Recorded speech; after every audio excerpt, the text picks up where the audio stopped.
నమస్తే ఎల్జేసీ న్యూస్ సుస్వాగతం. డ్రగ్స్ మహమ్మారిపై జరుగుతున్న దండయాత్ర 24వ రోజు గంపలగూడెం నుంచి పెనుగొలను వరకు భారీ ప్రజా మద్దతుతో ఉత్సాహభరితంగా సాగింది.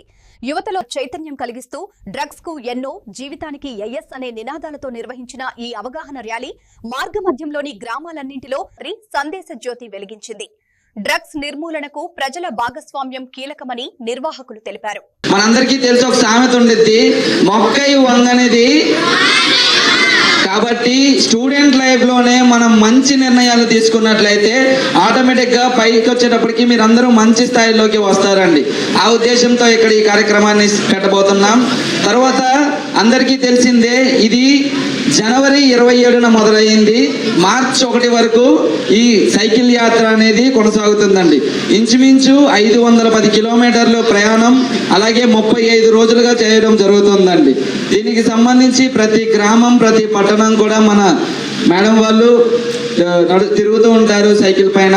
అందరికీ ఆ విషయం తెలిసిందే. ఆ తర్వాత